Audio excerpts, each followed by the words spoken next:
Hi friends, అందరూ ఎలా ఉన్నారు ఫ్రెండ్స్? ఈరోజు మీ ముందుకు మంచి వీడియోతో వస్తున్నాను. ప్రతి ఒక్కరూ ఫిట్నెస్గా ఆరోగ్యంగా ఉండాలని కోరుకుంటారు. సో ఫిట్నెస్గా ఆరోగ్యంగా ఏ విధంగా ఉండాలి, అసలు ఎటువంటి ఆహారం తీసుకోవాలి, సింపుల్ ఎక్సర్సైజ్ ఎవ్రీడే ఒక హాఫ్ అన్ అవర్ మనం ఇంట్లో అయినా గ్రౌండ్లో అయినా ఏ విధంగా ఎక్సర్సైజ్ చేసుకోవచ్చో కూడా మంచి ఎక్సర్సైజ్ టిప్స్ కూడా మనం ఈ వీడియోలో అందిద్దాం. సో ఫ్రెండ్స్, ప్రతి ఒక్కరు ఈ వీడియోని చివరి వరకు చూడండి. ఫ్రెండ్స్, ఈరోజు మీ ముందుకు మంచి మోటివేషన్ పర్సన్ తీసుకొచ్చాను. ఈ బ్రదర్ పేరు వచ్చేసి రమేష్ బ్రదర్. Hi friends. మన రమేష్ బ్రదర్ వచ్చేసి గత 2 years నుంచి నేను తొర్రూరు సబ్ డిస్ట్రిక్ట్లో చూస్తున్నాను. ఎవ్రీడే గ్రౌండ్లో మాత్రం మినిమం 10 kilometers మారథాన్ చేస్తున్నాడు. సో ఎందుకు చేస్తున్నాడు సార్ అడిగి మనం తెలుసుకుందాం. నేను ప్రతిరోజు గత 2 years నుంచి డైలీ 10 km మారథాన్ రన్ కొడుతున్నాను. ఇప్పుడు ఆల్రెడీ మీరు 10 kilometers కంప్లీట్ అయింది. 10 km కంప్లీట్ అయింది. మీరు 10 kilometers ఎంతసేపట్లో కొడతారు అందాజా? నేను మినిమం 1 hour. మీ టార్గెట్ పిఆర్ వచ్చేసి 1 hour. ఇప్పుడు మీరు డ్యూటీ వచ్చేసి ఏ డిపార్ట్మెంట్ ఎందులో చేస్తున్నారు? నేను పోలీస్ డిపార్ట్మెంట్లో చేస్తున్నా. ఫ్రెండ్స్, ఈ సార్ పోలీస్ డిపార్ట్మెంట్లో డ్యూటీ చేస్తున్నాడు నాకు తెలుసు. బట్ ఏంటంటే మన వ్యూవర్స్ కోసం నేను సార్తో మాట్లాడిస్తున్నాను. కొత్తగా గ్రౌండ్ చేయాలి, ఈవెంట్స్ ప్రాక్టీస్ చేయాలనే వాళ్ళకు అసలు రన్నింగ్ ఏ ఏజ్ నుంచి మొదలు పెట్టొచ్చు? రన్నింగ్ అనేది ఏజ్కి సంబంధించిన విషయం కాదు. 5 years బాబు నుంచి 60 years వరకు ఎవరైనా చేసుకోవచ్చు. రన్నింగ్ చేసేటప్పుడు మనం ఉదయాన్నే మార్నింగ్ 5కే వస్తాం కదా గ్రౌండ్కు. అలాంటప్పుడు ఏమేమి ఫుడ్ తిని రావాలి? ఉదయాన్నే లేవగానే మన స్టమక్ని మంచిగా క్లీన్ చేసుకున్న తర్వాత ఒక గ్లాసెడు హాట్ వాటర్ తాగినాక 2 నుంచి 3 ఖర్జూరాలు డేట్స్ తినేసి గ్రౌండ్కు రాగానే మంచి యాక్టివ్గా ఉండకుండా ఒక 10 నిమిషాలు వార్మప్ చేసుకొని స్లో రన్ స్టార్ట్ చేసినాక మినిమం మ్యాక్సిమం 5 నుంచి 10 km కొడితే మనం డైలీ ఆరోగ్యంగా మైండ్ హార్ట్. సార్, అలాగే ఇప్పుడు మనం అంతా ఫిట్నెస్గా స్టాండర్డ్ ఉండాలంటే ప్రతి ఒక్కరు ప్రజెంట్ 2024 జనరేషన్లో యువత ఏమేమి వాళ్ళ ఆరోగ్యంగా ఉండడానికి ఏమేమి తినాలి, వాళ్ళు ఏమేమి వదిలిపెట్టాలి?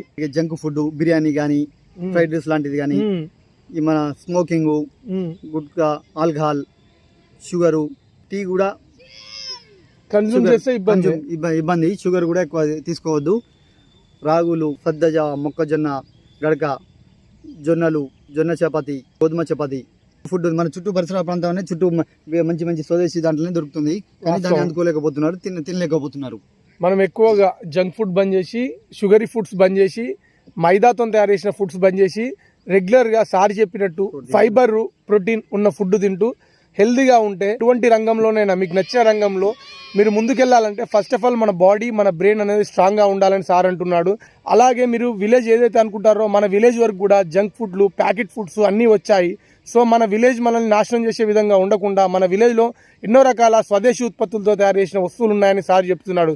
ముఖ్యంగా జొన్న, గట్కలు, అలాగే రాగి, జావా, సజ్జలు ఇటువంటివి విలేజ్లోనే దొరుకుతాయి. 10 kilometers రన్నింగ్ తర్వాత స్ప్రింట్ ప్రాక్టీస్ చేస్తున్నాడు. తన గోల్ వచ్చేసి మా తొర్రూరు సబ్ డిస్ట్రిక్ట్ తరఫున నేషనల్లో మారతా. నమస్తే అనే వాకింగ్ కంప్లీట్ అయింది. మాది వాకర్ అసోసియేషన్ గ్రూప్ ఫ్రెండ్స్. ప్రతి ఒక్కరు మీ విలేజ్లో పెద్ద చిన్న అని తేడా లేకుండా అందరు కలిసిపోయి అందరు వాకింగ్ చేయండి, చాలా ఆరోగ్యంగా ఉండండి. మీరు రెగ్యులర్గా వాకింగ్ వస్తున్నారు కదా, ఎలా అనిపిస్తుంది మీకు వాకింగ్ రావడం? ఇప్పటికీ మేము 2 years నుంచి ఇక్కడనే మన వాకర్స్ అసోసియేషన్లో చేస్తున్నాం. అప్పటి నుంచి రమేష్ గారు కూడా ప్రతిరోజు ఈయన చేసే ఎక్సర్సైజ్ చూసి మేమే పరేషాన్ అవుతూ ఉంటాం. సార్, మీ మాటల్లో వాకింగ్ చేయడం వల్ల ఎన్ని ప్రయోజనాలు ఉన్నాయి మీ గురించి చెప్పండి సార్. వాకింగ్ రావడం వల్ల ఏంటంటే మెయిన్గా శారీరక శ్రమ వల్ల మనకు ఆరోగ్యంగా ఉంటాము. మరి ఎటువంటి మానసిక ప్రశాంతత ఉంటుంది. మరి అదేవిధంగా ఎటువంటి గుండె జబ్బులు కానీ, బీపీ కానీ, షుగర్ కానీ నియంత్రించడానికి ఈ వాకింగ్ అనేది చాలా ముఖ్యమైనది. నమస్కారం. నేను దాదాపుగా 40 సంవత్సరాల నుండి వాకింగ్ చేస్తూ ఉంటా. నాకు దాదాపు 69 సంవత్సరాలు ఇప్పటికీ. నేను చేసే వృత్తి టైలరింగ్. నేను ఇక్కడ ఇతర పార్క్ కాబట్టి 5 సంవత్సరాలు. పార్కులో ఒక 5 రౌండ్లు తిరిగితే 3 kilometers అవుతుంది. 5 రౌండ్లు అటువంటిది మేము 5 రౌండ్లు వేసుకుంటాము. కానీ అదే మన ఇక్కడ చేసిన వాళ్ళు ఒకరికంటే ఒకరు పూడిపడి ఉరకడం ఏది చేయడం దాదాపు 40 రౌండ్లు రమేష్ కొడతానంటే మేము పరిశాన్ అవుతాను. మేము ఆయన రన్నింగ్ చూడడానికి నిలబడతాం. సేపు దాదాపుగా రన్నింగ్ చూడడానికే మేము నిలబడతాం వాస్తవానికి. కానీ కొన్ని మాకు కూడా కొన్ని నేర్పుదామని చెప్పాను. మొన్న ఇచ్చాడు, మాట ఇచ్చాడు. అది కూడా మేము కూడా ఆయన ఫాలో కావాలని మేము కూడా ఇది చేస్తా ఉన్నాం.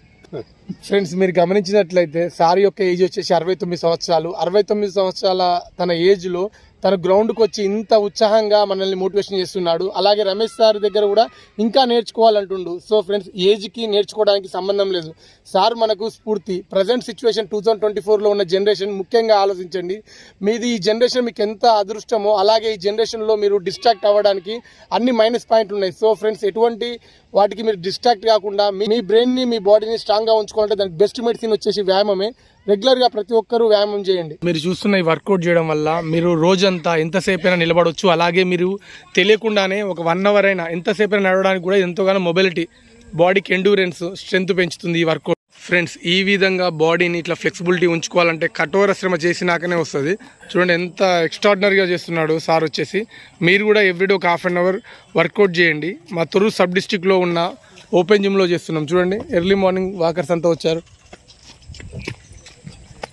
ప్రతి ఒక్కరు ఒక 1/2 అవర్ వర్కౌట్ చేయండి, హెల్తీగా ఉండండి. ఇప్పుడు చేస్తున్న వేరియేషన్ వర్కౌట్ వచ్చేసి బ్యాక్ పెయిన్ కంట్రోల్కి. ఈ విధంగా చేయాలంటే కొద్దిగా మన కన్సిస్టెన్సీ ఉండాలి. ఒక 1 ఇయర్ ప్రాక్టీస్ చేస్తే ఈజీగా ఎవరైనా అందుకోవచ్చు. యువతకైతే మీరు రెగ్యులర్గా మీరు ఫిట్నెస్గా ఉన్నారో లేదో కొన్ని టెస్టులు చేసుకోండి. ఈ విధంగా ఉన్నారంటే మీరు ఫిట్నెస్ ఉన్నట్టే. దీనివల్ల ఎవరైనా గ్యాస్ ప్రాబ్లం, థైరాయిడ్ ప్రాబ్లం ఉండేవాళ్ళు ఇది మంచి బెస్ట్ మెడిసిన్.